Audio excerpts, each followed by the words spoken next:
Perfetto. Perfetto, la testa. Bene, buono, più buono dell'anno scorso.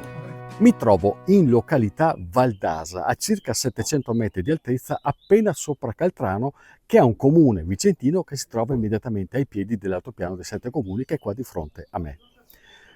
Questa curiosa processione che avete appena visto, con questi signori con dei pezzi di formaggio, sono i protagonisti di un rito che oggi mi fanno rivivere proprio in uno di questi casoni. Sono già tutti lì dentro, ed è il rito del formaio nel pignato.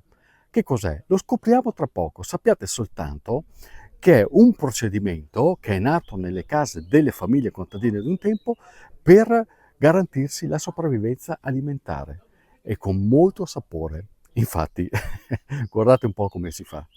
Che cos'è il formaio nel pignato? Beh, caro Stefano, il formaio nel pignato, oggi un prodotto d'eco del comune di Caltrano, è un prodotto antichissimo che risale a più di 100 anni fa.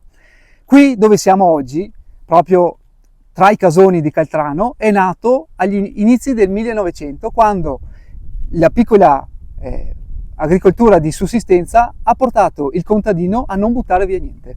E tutte le famiglie di Caltrano avevano una mucca, 2 mucche, qualche capra, qualche pecora, e nelle mezze stagioni venivano proprio qui, in questi luoghi, nei casoni. E come si faceva il formaio nel pignato? Il formaio nel pignato si faceva con quel formaggio che non era adatto alla stagionatura, o che il contadino non aveva la fortuna o la bravura che gli riuscisse proprio bene. E invece di buttarlo, che allora c'era già poco, veniva macinato, mescolato con del vino e delle spezie, così da essere riutilizzato e conservato per l'inverno futuro. Quindi garantiva la sopravvivenza, aiutava? Certamente garantiva la sopravvivenza della famiglia, e in più riuscivano a riutilizzare anche il formaggio che se no andava buttato. Fino a quanto tempo fa era un rito diffuso nelle case? Tutte le famiglie di Caltrano lo facevano. È stato largamente prodotto fino agli anni 60. Poi, quando l'allevamento e la piccola agricoltura è andata a morire a favore dell'industria, questo prodotto è andato a scemare, è andato a perdersi. Il formaio nel pignato è sicuramente un simbolo culturale, oltre che gastronomico, di questa terra. Ma un simbolo lo sono anche queste strutture, le vedete? Questi sono i famosi casoni, che un tempo coloravano, punteggiavano tutta questa costa che guarda direttamente la pianura.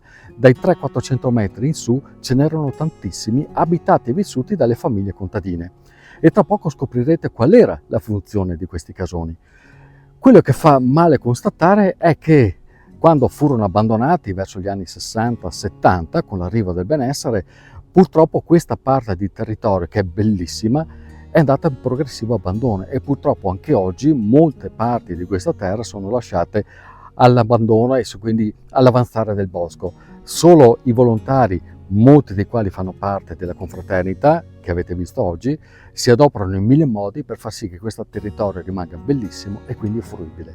Ma adesso andiamo a capire che cosa sono stati questi casoni. I casoni erano delle piccole costruzioni di pietra come questa alle mie spalle, e ogni famiglia di Caltrano aveva il proprio casone, e nei periodi di mezza stagione, cioè in primavera e in autunno, prima e dopo l'alpeggio, le famiglie venivano in questa fascia pedemontana, in questi pascoli di mezza montagna, a portare le loro bestie, le loro mucche, i loro animali, a far sostare qui per 1 mese, 2 mesi. E tutta questa fascia, compresi i comuni di Cogoglio del Cengio, Calvene, Lugo di Vicenza, sono tutti puntinati di questi casoni, di queste piccole casare. Erano costruzioni molto semplici, in pietra, con solitamente la stalla al piano terra e il solaio, il piano primo, dedicato a piccola cucina, camere e stallo per la famiglia.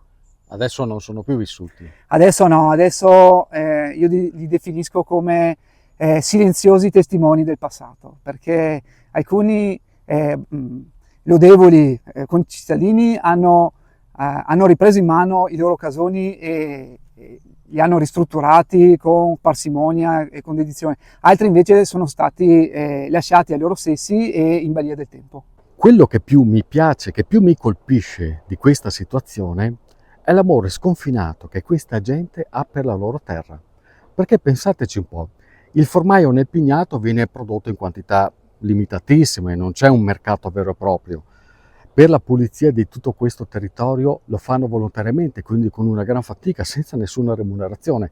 Quindi uno potrebbe pensare, ma chi me lo fa fare di salire in quota, a volte con pendenze anche piuttosto ripide, per fare un lavoro per il quale nessuno mi paga? Chi o cosa se non la passione per vedere il proprio territorio bello, fruibile a tutti e che magari aiuta a mantenere i ricordi di un passato che è ancora vivo nelle menti di tutte queste persone. Questo è lo scopo per cui è nata a suo tempo la confraternita del formaio nel Pignato. Quindi andiamo a scoprire chi sono e soprattutto perché sono quello che sono. Perché portare avanti questa tradizione del formaio nel Pignato?